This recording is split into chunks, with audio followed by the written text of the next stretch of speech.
Hey everyone, thank you for tuning in tonight, and more importantly, thank you for your service to our country. Like Skinner said, I'm Paul Hewitt, the director of the IMS Veterans Against Myeloma program and a member of our InfoLine team. The slides for tonight's presentation are available at www.myeloma.org.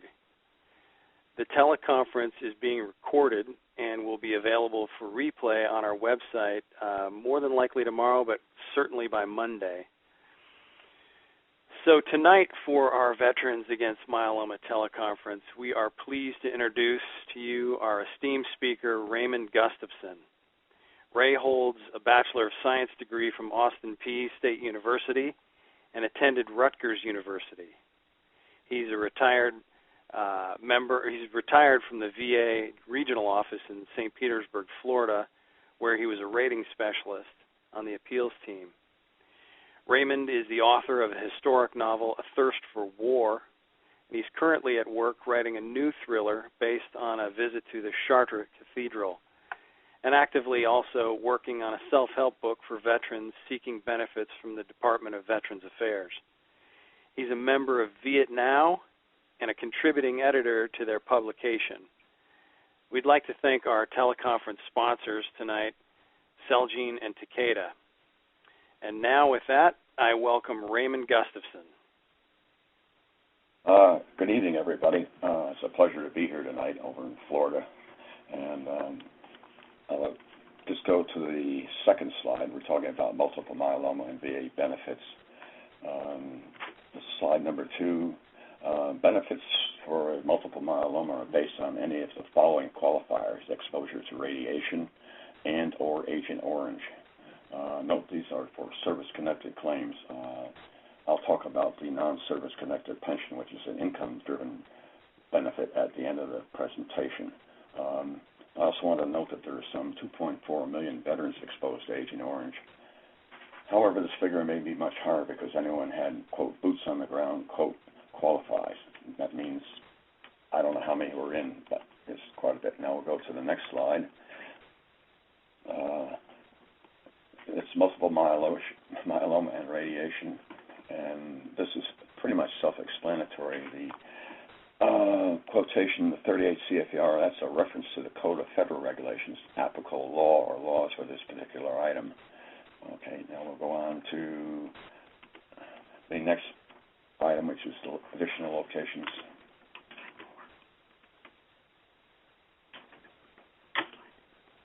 Yeah, it's for radiation.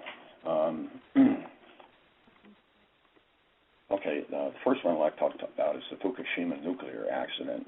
This refers to radiation exposure from the Japanese nuclear accident on March 12, 2011 to May 11th, 2011. The next item is radiation risk activity, which includes atomic veterans. These were veterans who took place in the nuclear testing in the South Pacific right after World War II. These soldiers were seated on bleachers facing the test some 6 to 7 miles away or farther. They were given radiation badges to detect the amount of radiation received. Sometimes there were not enough badges to go around, so possibly every third man got one. Various military occupations, specialties, such as dental and nuclear weapons technicians also qualify. The next thing I want to talk about is depleted uranium. During an explosion, pieces of depleted uranium used in tank armor and some bullets can scatter an embedded muscle and soft tissue. And the last thing I want to talk about in this slide is the LORAN radiation. This was exposure of U.S. Coast Guard veterans who worked at LORAN, which stands for Long Range Navigation Stations, from 1942 to 2010. They were exposed to X-ray radiation from high voltage vacuum tubes. Okay, I'll go on to the next slide. This is number 5. Sorry. The first one I want to talk about is the McMurdo Station in Antarctica nuclear power plant. The Navy operated this plant there from 1964 to 1973. The plant was decommissioned after a leak was discovered. Actually, there were 15 to 20 leaks, and I wanted to do some research on this. Each serious enough to result in SCRAMs, that's SCRAMS, in which the reactor was shut down. The plant was decommissioned, and the Navy moved out. Okay. The next one I'd like to talk about is, nasopharyngeal, nose, and throat radiation treatment. Pilots, submariners, divers, and others were given this treatment from 1940 to the mid-1960s. This was done to prevent ear damage from pressure changes. The last one is radiation therapy. Ionizing radiation was used to treat diseases such as cancer. Okay, going on to the next slide. This is number 6. Radiation and Agent Orange are what called presumptive conditions, and the multiple myeloma is a part of that. And presumptive means that if you were there, as in you were in Vietnam or you took place in one of the atomic tests, you don't have to prove exposure to radiation. The fact that you were there and it's verified in your service records is all you need. Okay, we'll go on to the next slide. Number 7, Agent Orange locations. Vietnam was the main place. Exposure was in Vietnam or on a ship operating on inland waterways. This took place between January 9th, 1962 and May 7th, 1975. May 7th, 1975 was the technical end of the war. Most troops were out of there by 1973. It's interesting to note that 2.4 million gallons of Agent Orange were sprayed across the country. Now we talk about C-123 airplanes and Agent Orange residue. This is exposure of the C-123 crew members. These aircraft were the ones that sprayed the Agent Orange. Okay. Then we have the Blue Water veterans. So this has been a very touchy issue with a lot of people. These were U.S. Navy and Coast Guard vessels operating on or off the coast of Vietnam. This includes inland waterways. It includes some, but not all, ships. The VA website has a list of ships, and it's growing and it's quite extensive. Okay, the next item is I'll talk about the Korean Demilitarized Zone. The exposure took place there between April 1st, 1968 and August 31st, 1971. I'd like to talk about Thailand military bases. Exposure was for the sentries that were posted on the perimeters of military bases. They were guarding the bases. And apparently the wire there was treated with Agent Orange. Okay, the next one I'd like to talk about is herbicide tests and storage outside Vietnam. There was exposure. There was exposure at military bases in the United States and other countries. Proof that you were exposed would be found in your individual military service record. It's also called the quote 201 file, quotes. Last thing I want to talk about is Camp Lejeune, North Carolina. This is a Marine Corps base. It includes veterans and family members who resided at Camp Lejeune for 30 days or more between August 1st, 1953 and December 31st, 1987. They were exposed to contaminated drinking water. I'm going to go on to the next slide, which is number 8. Additional areas covered. There was C-123 aircraft was stationed at Lockburn, Rickenbacker Air Force bases in Ohio, Westover Air Force Base in Massachusetts, and Pittsburgh International Airport. These were all bases where the C-123 aircraft were located. Okay, I'm going to go on to the next slide, which is number 9. Agent Orange was sprayed from 1962 to 1971 during Operation Ranch Hand. The purpose was to remove trees and dense tropical foliage that provided enemy cover and to deny farming for the Viet Cong. 19 million gallons were sprayed. Note, the dosage applied was 13 times recommended by the U.S. Department of Agriculture for domestic use in the United States. The Agent Orange drums were identified by an orange stripe going around the center of the drum. Dioxin is a known carcinogen with a shelf life of over 100 years, give or take. Other areas sprayed include forests along the DMZ, that's between North and South Vietnam, which is, of course, all one country, along the borders of Cambodia, Laos, and South Vietnam. It was also sprayed on mangroves on the southernmost peninsula of Vietnam and along shipping channels southeast of Saigon. Going on to slide number 10, this is an aerial photograph of a C-123 aircraft spraying during Operation Ranch Hand. Note that these 123 aircraft were later used for medical evacuations, etc. The planes reminded me of crop dusters used on U.S. farms. I've seen them come in, swoop down, dust the fields, and swoop back up. But this was, of course, a little more serious than that. Going on to slide number 11, this is a Huey helicopter doing some spraying over there. A friend of mine at the VA office, he was a Huey door gunner, said on occasion we could call him the wash from the spraying, and he'd get it all over his clothes. Okay, going on to slide number 12, the effects of the spraying. The slide on the left shows total devastation of the jungle. I'm sorry I couldn't get a bigger picture of that, but basically it's like after you have a fire, everything's brown. And then the picture on the right is, I apologize, it's rather personal for me. This man was a former South Vietnamese major who was drenched while on patrol. And note the extent of the burns as if from a fire. Okay, going on to the next slide. Number 13, this is areas sprayed in Vietnam. RVN stands for the Republic of Vietnam. While searching for areas where Agent Orange was sprayed, I found this chart. It reminded me of a Jackson Pollock painting on the next slide.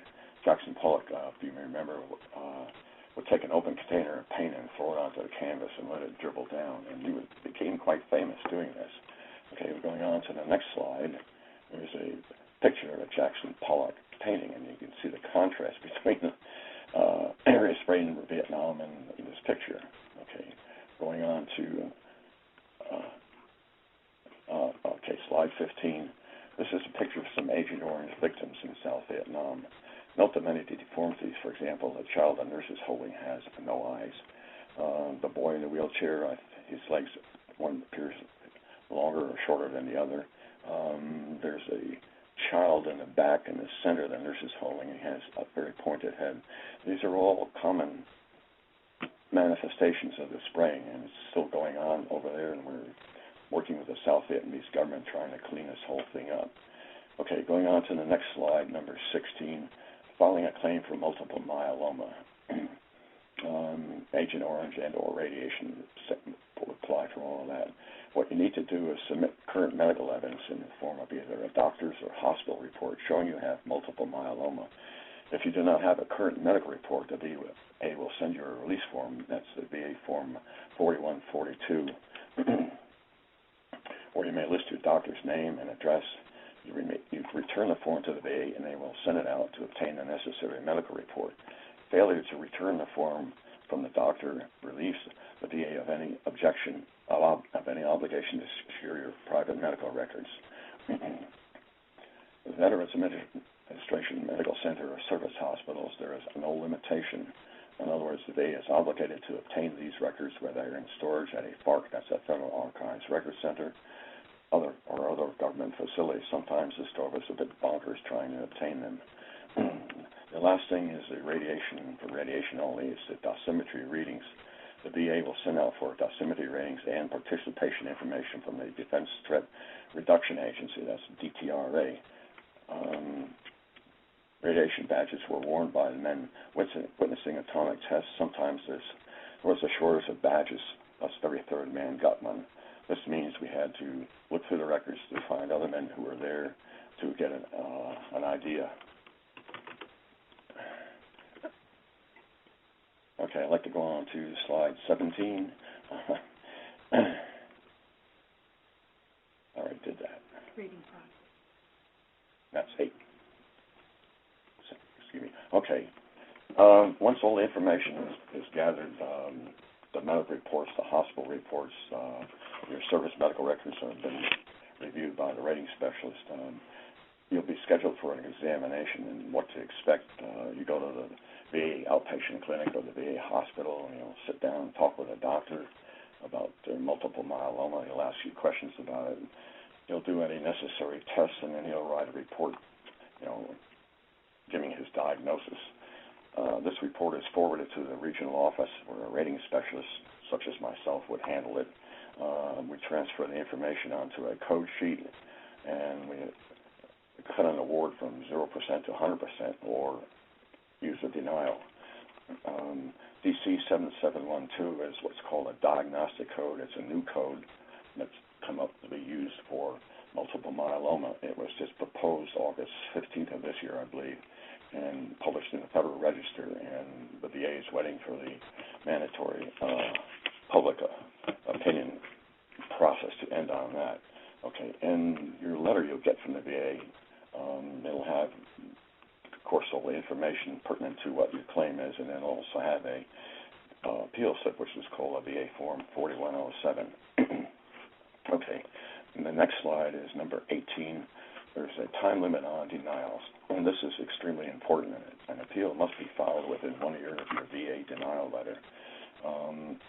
Service organizations include the American Legion, the VFW, etc. The VA has a website that lists the service organizations, and private attorneys are approved to represent veterans. Each attorney must follow strict guidelines. Okay, going on to the next slide. Number 19. Presumptive diseases are none for multiple myeloma. Yeah, I'm talking about the Gulf War, I'm sorry. And then also I talk about environmental hazards, burn pits, oil refinery fires. There's a presumption of service connection for non-infectious diseases only associated with the Gulf War. There is none for multiple myeloma, unfortunately. Burn pits were created. The largest was outside Baghdad, but was closed in 2008. GIs are at the base reported the ash drifting down on top of them. The effects of this was cardiopulmonary diseases among those having pre-existing conditions such as asthma and emphysema. Then we have the Kuwaiti oil fires were caused by Iraqi military forces setting fire to a reported 605 to 732 oil wells. The purpose was sort of like Stalin's, to lead a scorched earth policy while retreating from Kuwait in 1991. This caused, of course, respiratory problems. Okay. Given the long time it took the VA to approve the 15 Agent Orange conditions that are in effect now, I believe there's always hope that approval may come for multiple myeloma. Let's hope so. Okay, now I'd like to go on to my next topic, which is, I have some examples here. Okay, these were rating board or VVA decisions for multiple myeloma. Note the VVA decisions are searchable on their website. You search by condition. There's no names and there are no file numbers, but the information. Hey, Ray, could you speak up just a little bit? Sure, I'm sorry. Thank you. All right. The first example is a VVA decision, which is denial of service connection for multiple myeloma for ionizing radiation. Report from the, let's just call it the Air Force, indicated the veteran spent the majority of his career as an air operations officer, navigator, electronic warfare officer, and electronic officer. He claimed exposure to radiation while a crew member on an EB-66. However, this plane was designed to detect and jam enemy air defense radars. The primary radiation emitted from electronic warfare equipment is radio frequency radiation, IFRs, in the form of soft X-rays from low-powered emitters that are common on aircraft. Long-term cumulative effects have not been linked to RFR exposure. This denial was upheld. My wife says I'm talking too fast. I'm sorry. Example number 2 is a VVA decision, denial of service connection for multiple myeloma for ionizing radiation. The Board of Veterans' Appeals noted the veteran was a nuclear weapons fleet ballistic missile officer and ship's engineering nuclear officer. His records indicated he had been exposed to a lifetime total of 0.13 rem of ionizing radiation during his period of service. Private medical records show the veteran received treatment for multiple myeloma in June 2010 when a bone marrow biopsy was performed. And August 2011 dose assessment from the Naval Dosimetry Center confirmed the veteran had been exposed to 0.139 rems of deep dose radiation, and that's in parentheses DDE, typical government jargon. Okay, a report from the veteran's physician indicated he was the director of myeloma and professor of medicine in the departments of lymphoma, myeloma at MD Anderson Cancer Center in Houston, Texas. He was board certified to practice in his specialty. He reviewed the veteran's service medical records. This is important. It adds a little emphasis and a weight to the man's opinion. The doctor then stated that the veteran's multiple myeloma was due to his exposure to ionizing radiation during service. The Board of Veterans' Appeals found the private physician's opinion was more persuasive than the VA opinion. Accordingly, service connection for multiple myeloma was granted. Okay, the next one is Agent Orange claim for multiple myeloma. The veteran served on active duty in the U.S. Navy for 2 periods. The appellant was a surviving spouse because he died in June 2006. His death certificate listed immediate cause of death as multiple myeloma. At the time of his death, however, he did not have any adjudicated service-connected disabilities. The Board of Veterans' Appeals noted there was no evidence showing the veteran had service in Vietnam, nor was he exposed to herbicides during service. The board found that the veteran's multiple myeloma was diagnosed many years after service, and the cause of his death was not related to a disease, injury, or event in service. The regional office denial was upheld. The next one, example number 4, is a claim for increased disability rating for multiple myeloma, rated at 20% disabling. This case was remanded by the Board of Veterans' Appeals, which means they could not make a decision on what they had on hand, so they were sending the case back to the regional office for further development. Multiple myeloma was rated at 100% disabling from May 2007 and at 20% disabling from January 2010. The multiple myeloma had been in remission since 2008. The veteran was also service-connected for cancer. I'd like to add right here that per current VA regulations, a rating of 100% will be assigned as of date of hospital admission for multiple myeloma and shall continue for 1 year. After 1 year, if the disease is in remission, the disability will be rated on any residuals found as determined by a mandatory VA examination. Okay. On the original VA examination, prior to denial of benefits, the examiner noted the veteran had anemia and thrombocytopenia. He was unable to state whether this was due to the myeloma, despite it being in remission. Accordingly, the case was remanded to the regional office for a clarifying opinion whether the anemia and thrombocytopenia were from the residuals of the myeloma or from the treatment for colon cancer. Next example, entitlement to service connection for multiple myeloma due to herbicide exposure and contaminated water at Camp Lejeune. There's actually 2 issues here. The veteran's claim for multiple myeloma was denied by the regional office based on a lack of a link to service. He appealed that decision. Subsequently, he submitted new medical evidence showing that while he had no Vietnam service, he was exposed to Agent Orange while stationed at the Subic Bay Naval Base, the Philippines, from December 65 to June 1967. At Subic Bay, he was a perimeter guard standing near a fence line that had been chemically defoliated. He submitted a statement from a fellow serviceman who corroborated his statements. Since Subic Bay was not recognized by the Defense Department as a place where Agent Orange was used, the veteran submitted an article showing that New Zealand supplied Agent Orange to Subic Bay during the 1960s. This article supported his claim. The record also showed that the veteran spent 723 days at Camp Lejeune on a VA examination. The examiner stated that there was no plausible connection for his diagnosis of multiple myeloma since the calculated exposure dose was several times below the medium exposure level. This decision was made prior to April 2010.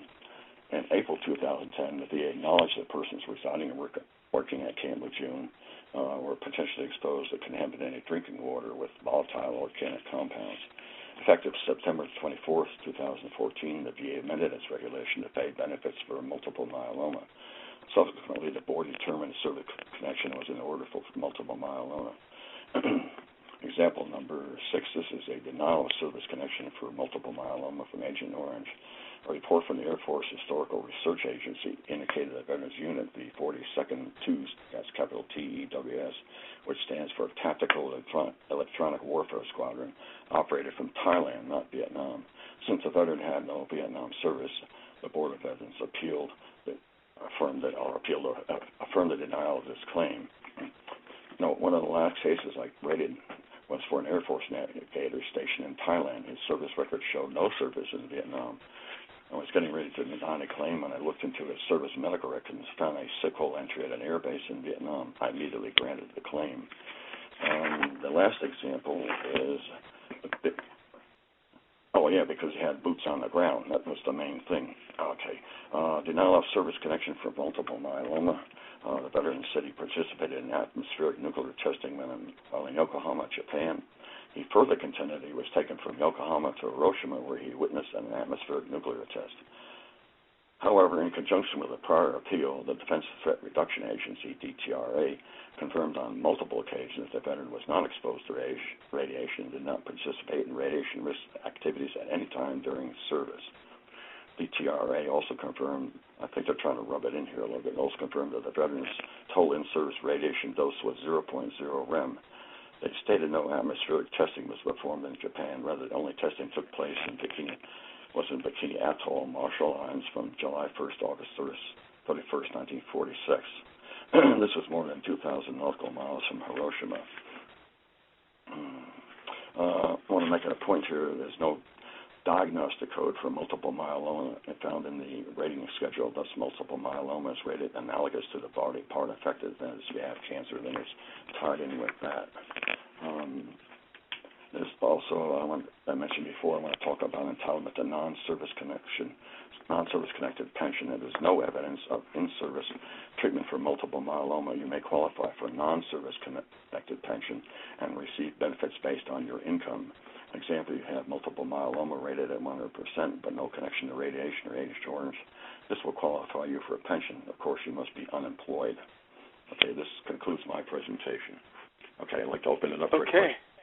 Yeah, so just going to mention, don't forget, for Veterans News updates, sign up for our Veterans Against Myeloma email alerts at the VAM website.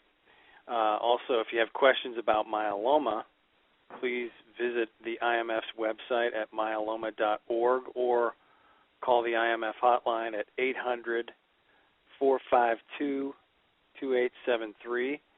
And if you have questions for Ray that you might want help with, please email him at the email address shown here, raygfl@yahoo.com.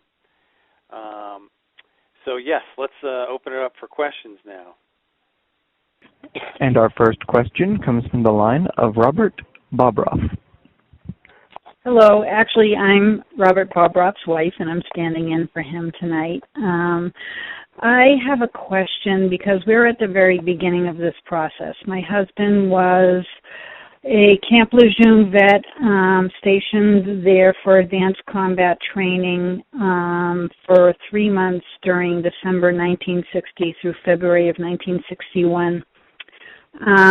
He was also following that he went to Okinawa, where he was a diesel engine mechanic. So in addition to the benzene exposure at Camp Lejeune, he was probably exposed as well just because of the occupational hazard.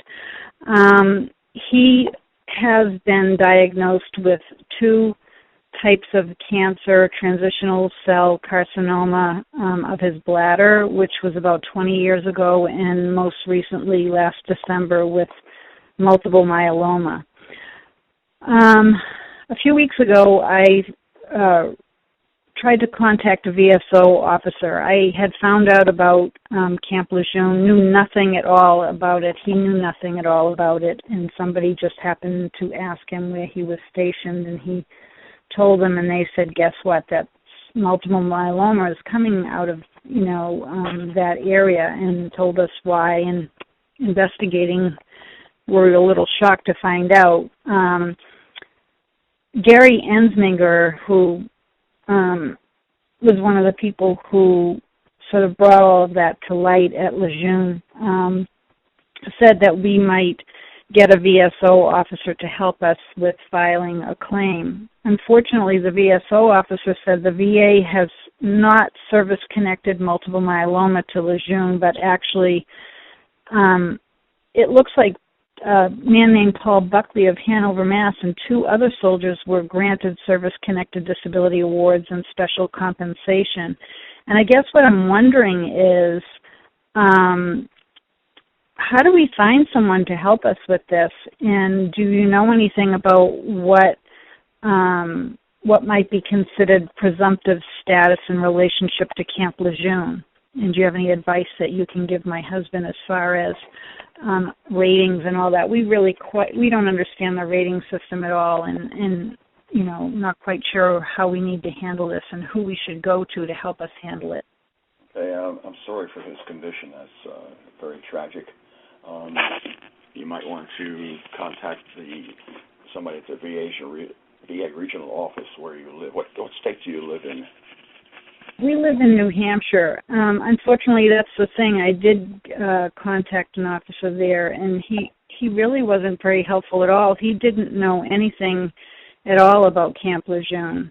At least that's what he said. I'm a little confused about why they wouldn't do presumptive status. My husband's, both of his parents lived well into their 90s, and no one, and I mean absolutely no one in his family has cancer, and he's a non-smoker, non-drinker, very physically fit man. Even though he's 73 now, he can probably outdo anybody who's 45.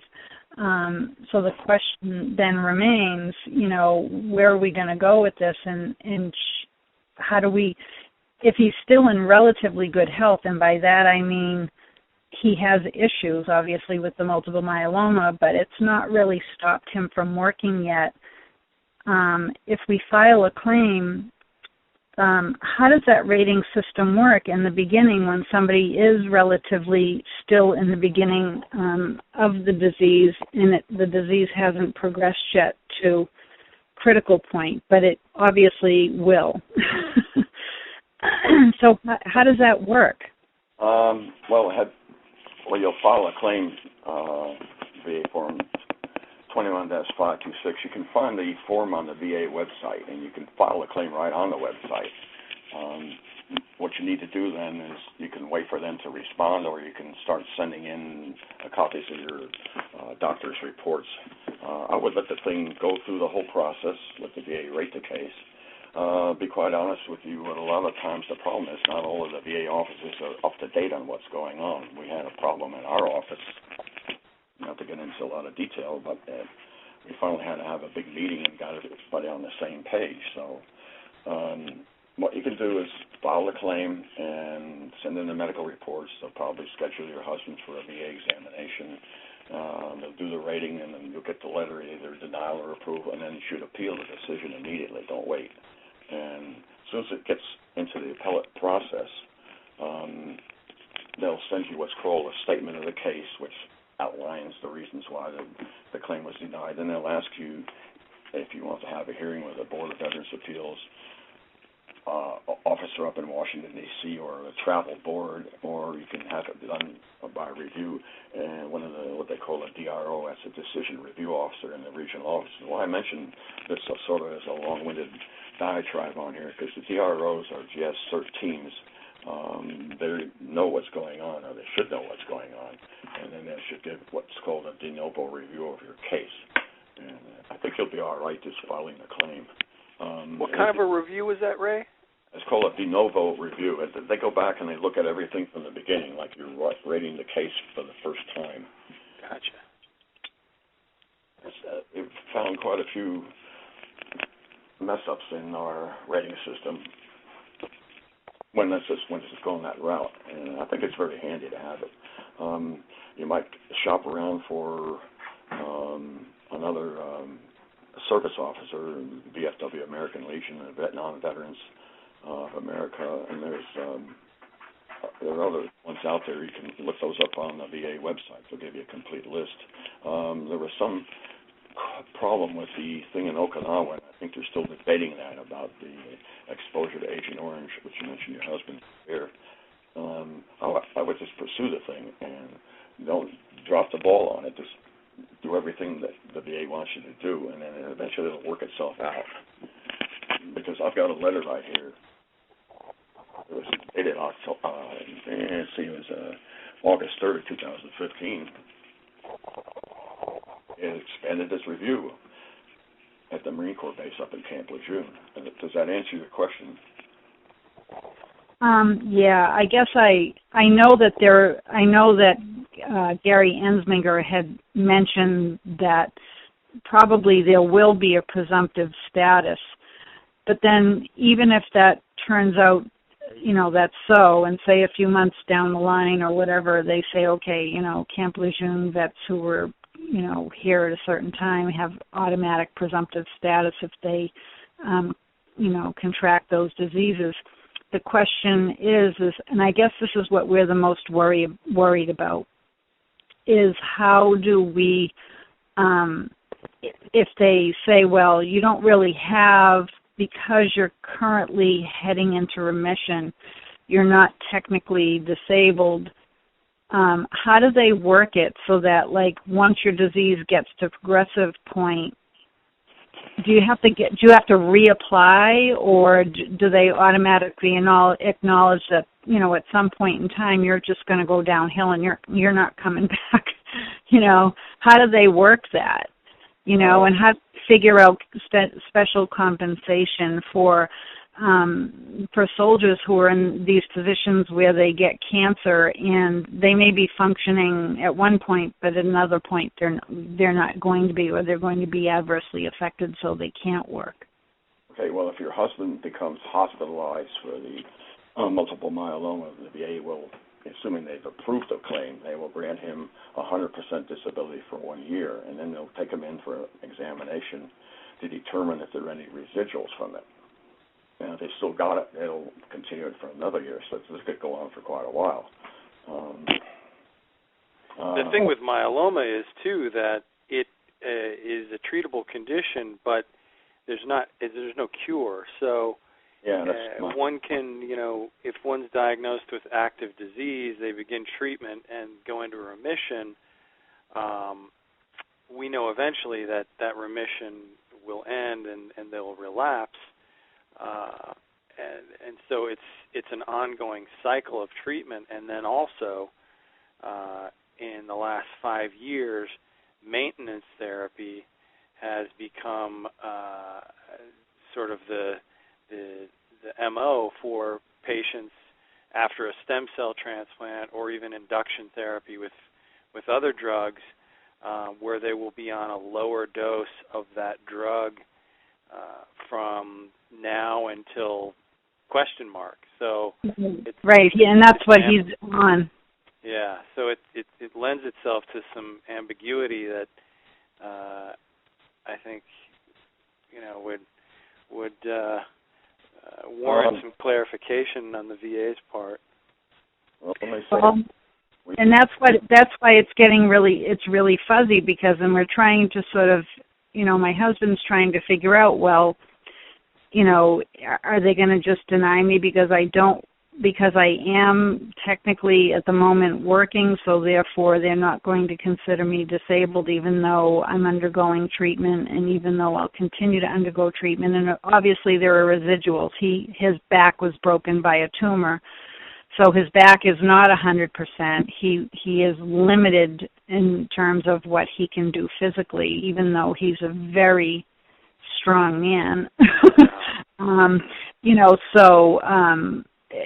It's all kind of fuzzy, and it's like, well, we're just trying to figure, well, how is the VA treating this? And if somebody has what is technically a terminal cancer, how does the VA say, well, but technically you're not on your deathbed, therefore you don't deserve a disability rating or a special compensation? Okay, I just remembered what usually happens when the veteran goes into a VA hospital for treatment. It's like going to be at 100%. The office gets a copy of that hospital admission. And if they don't, they get a notice that he's been hospitalized, and they go out and get the report, and then they'll adjust the award upward to the 100% evaluation. It would help if you would keep track of these things also. What I advise some other people to do with different types of claims is write the date down, what happened, type of treatment, next date, hospitalization, treatment, and then like that, so you kind of keep a log of what's going on with your husband's case. Yeah, we've got a medical file already. Okay, yeah. All right, well, let's see if we can move on to another question. All right, our next question is from David Halverson. Hello, my question is really about my father who served during the Korean War, and I don't know enough about his service history to know if he was in any of the areas that you've talked about, but he was diagnosed recently with myeloma. And so I guess my question is more around, I don't have any understanding of what benefits might be available, assuming he did serve in one of the areas that you've talked about. I think what you need to do is have your father or file a claim for him, and there are only about 2,500 GIs that were involved in that thing along the DMZ. The other thing is if he was exposed to Agent Orange at any other time, that would probably show up in his service records, his service medical records. One thing I should have mentioned, I'm sorry, is that he's 86 years old. So I don't know how that impacts available benefits. Oh, the age doesn't have anything to do with it. Neither does I forgot to mention the other woman. Employment's got nothing to do with it. So could you describe a little bit more about what kind of benefits are available to somebody who did, let's presume they did serve in one of the areas that you've talked about? Okay, well, let's talk in the future a little bit when this new Diagnostic Code comes out, this thing, because it's going to be, they'll rate you from 0% all the way up to 100%. And that, of course, is based on the severity of the condition. There's also a possibility if he gets very seriously disabled, they can apply for what's called housebound benefits or aid and attendance benefits. Now, if he doesn't get approved for the multiple myeloma on the DMZ thing in Korea, he can also apply for non-service connected pension, and that's income-driven program. There's income limitations, but it's also offset by any nursing home care, medical expenses, things like that. So there's a couple ways to go in this thing. You can file a claim for service connection for multiple myeloma and for non-service connected pension. I would go both routes on that.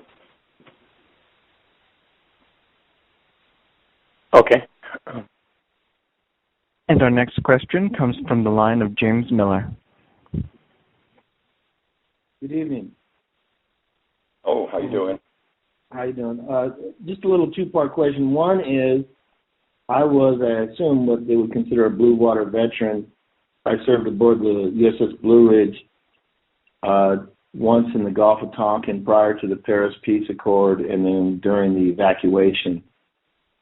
And the other part of the question is I also was on a spray paint team on the ship that we sprayed a lot of enclosed areas with oil-based paints.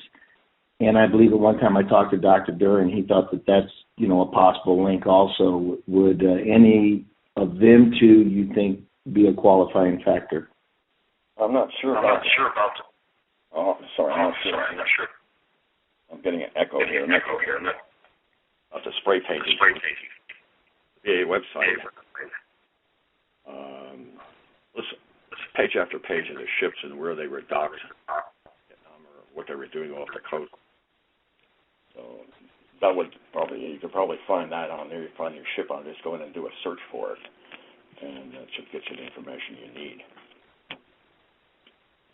Yeah, I did check on the Blue Water Veterans, and that ship wasn't on there, so I don't know if it's a case of where it might populate on there at a future date or what the case may be. And the Blue Water Veterans has been a very touchy issue with everybody. The VA has been denying claims for that for years, and now they're opening it up. That's why I tell you to check the VA website for the list of ships. There's quite a few of them in there. Obviously, there's quite a few in the whole Navy, but it tells you where they were in Vietnam, where they docked right off the coast, what they were doing, basically. I was quite amazed when I looked at that the other night. Well, correct. So, but the spray paint thing, which I think possibly could be the cause of my multiple myeloma, is there an avenue to go at it that way? I don't think you'll go very far with that, but I would file the claim anyway, and if you get denied, appeal the decision. Okay, well, thank you. I appreciate it. Okay, sorry can't be more help. And our next question comes from Owen Whitlock. Yes, sir. Thank you for taking my call. I'm a Vietnam veteran. I served in Vietnam in 67 and 1968. I was hit with shrapnel in the back and never did get anything for that. I did file a claim in 75, but they turned it down and said it was just scars. Anyway, so I didn't realize that there was an appeal decision back then. But anyway, I had filed another claim in 2010 for chloracne. And they connected the chloracne to Vietnam service, but they rated it as 0. And then I had also a claim in for my back where I was hit with a shrapnel and it caused damage to my back and to my left leg. So during this process, it was discovered initially that I had MGUS, and then about a month after that, they determined it was smoldering myeloma. And the doctor told me that it was advanced smoldering. And so I thought, well, I'm going to go ahead and file a claim on it, which I did. And I just went in and had the meeting with the doctor. It was diagnosed in the VA clinic or VA hospital also. Okay. And so I went in and had the conversation where, you go in for CMP, yeah, physical, which was basically just a question and answer type of situation. But whenever I had filed an appeal for the claims that had gotten turned down for my back and my leg, and then I guess it's been almost a month ago, they said, okay, we will approve you for 10% on your leg, which they call it radiopathy or something like that. Oh, yeah. I didn't right, and then they said 20% for the back, and on the condition that you cancel the claim for the chloracne, and then I had a tinnitus claim in there too. That doesn't sound right. They shouldn't be telling you to cancel a claim. Well, and so my fear on that was, okay, well, and I'm going to refile the claim. I have an attorney on it, and the attorney says, well, at least get this part of it. And, they did PTSD too. And so if they do what they said, then I should end up at about 60%. Are you working now? Part-time, yes. Part-time. Disabilities prevent you from working. The multiple myeloma is rated up around 60%, or you got a combination of things that get unemployed, which pays you at the 100% rate. The problem with that is, I have to live in the meantime, so I have to do what I can do to bring money in because they're not paying me anything. My concern was on that chloracne. Now, have I lost a service connection on that? And do I go through the process of reestablishing service connection on the chloracne? And does that affect the service connection for the smoldering myeloma, which the myeloma is still in the smoldering stage? It hasn't reached the full-blown, multiple myeloma yet. And it's my understanding that smoldering is not compensable. But I wanted to get the claim on record was the main thing I was looking at, and get the connection. Yeah, see, the one thing is, even if you get a 0% evaluation, you've got your foot in the door. Right. Well, that was my thinking too on that at least that's a start and get going. But again, that was my concern was the service connection for the chloracne. But that's what they did. They said, well, if you accept this here and withdraw this, then we can give you this. And so that was, and that came out of St. Petersburg. I live in the Orlando area. Oh, geez, that's where I used to work. Yeah, well, I've seen that on your bio. So, you might want to write your congressman and ask him to look into the claim for you. Okay, even though I do have an attorney? Well, you could ask the attorney what his opinion would be on it. But it was Ann Dill, I think, or something like that. Jan Dill. And, she does a lot of VA cases, and the actually attorney for their office was Heather Van Hoos. And she's the one that recommended going ahead and taking this offer, and then once that offer is on solid ground, once it's been confirmed, then file again for the tinnitus, because the tinnitus is, I hear crickets 24/7. And I didn't even think anything about it. And I went for a hearing test, and the guy told me that did the hearing test, he says, what you have is referred to as hunter's ear, because I have hearing loss in my left ear. And he said that's from firing a rifle, and I worked around high-pitched generators whenever I was in Vietnam, and that was part of what I handled also. So I'm a mess. These cases are sometimes extremely complicated. It's not that you have just one disability. You've got 4 or 5 from this military service. Yeah. And originally all I wanted was, say, hey, I got a problem with my back. I can't pass a physical or anything, whatever, so I have to work for myself because, the injury is back there. And they said, okay, well, you got a scar and it's service-connected, and we rated at nothing. That was in 1975. I just said, okay, forget about it. Is the scar bothering you now? Well, what happened whenever I went in for a CMP physical for the back, it bothers me. And they had me bend over. They said, okay, bend over as far as you can. And so I did. And then the doctor that did the physical, he says, I think you can do better than that. And so he went ahead and pushed me down further. And, I'll tell you what, 2 days later, I'm in there seeing my primary. I can't walk. My back, I'm just, And so they gave me x-rays and said, well, it's degenerative disc disease. I said, it's not degenerated. I said, the damn thing is gone. I had to have it operated on and removed, So anyway, and they gave me painkillers and muscle relaxers. And then, a couple of days after that, I could start straightening back up and walk like normal again. But, I have a little bit of a limp, but I try to masquerade that. But so that's the condition with the back. I know how to prevent myself from getting into that, but whenever somebody does something like that, so I think you can do more than, it's Katie bar the door then. So anyway. You should file a claim for increase for the scar also. It's a little off base, but I had an 80-some-year-old veteran from World War II had scars from shrapnel, and they got worse as they got older, and they tightened up, and we actually granted him an increase. Yeah.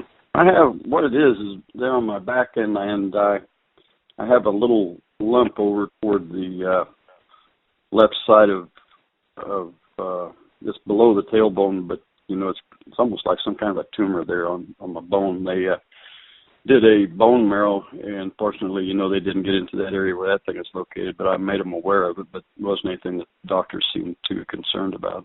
They went and did a bone marrow biopsy, and they did a body scan. They said that I had osteopenia now, and so they prescribed calcium for that, and they sent me a bunch of calcium pills because they don't. They say that'll help keep my bones strengthened. So it's just, like I say, I'm just on the watch, keep an eye on it type of thing. They got me coming in at the VA hospital over here in Orlando every 2 to 3 months now, and taking about, I guess they take nine vials of blood, and then have me come in a couple weeks later and discuss what the findings are. Okay, we've got one more question. And that line comes from Jason Grow. Hello? Hello, how you doing? Okay. I'll try to make it short and sweet. I'm calling for my dad. He was actually got a 70% service disability last year for Agent Orange on the diabetes and some kidney failure. He was hospitalized this July for the multiple myeloma, and we filed with our service rep here locally, and he got his 100% disability for the multiple myeloma, which is just goes for a year, then it has to be reevaluated. Since then, the myeloma has affected his kidneys more, and he's on dialysis now. Should we file another claim towards that? Yeah, it's what's called secondary service connection. You file a claim for like kidney failure or dialysis secondary to the multiple myeloma.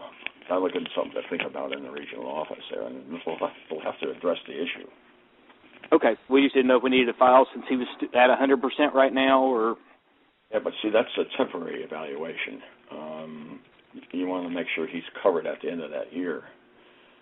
Okay, so that's what we'll do. And one other quick question. We've also looked into some other state aids and stuff on the disabilities, and where it says 100% compensation, is that also considered 100% disability? Yes, it is. Okay. If it's permanent. If it's permanent, okay. Yeah. Okay. I appreciate your time, and thank you. Okay, you're welcome. So we do have a couple more questions, but we're going to have to cut it off now. It's hit the top of the hour. Please don't forget that Ray has been kind enough to give us his email address. So if you have any questions that were unanswered, it's raygfl@yahoo.com. Please take your questions there, and now we'll move on to our polling. Just want to thank everybody for tuning in and thank Ray for presenting for us. Again, don't forget to sign up for the IMS Veterans Against Myeloma email alerts at veterans.myeloma.org. And if you have any questions about myeloma, treatments, clinical trials, side effects, please call the IMF hotline, or info line rather, at 800-452-2873. Thank you very much for tuning in, and we'll look forward to hosting you next time.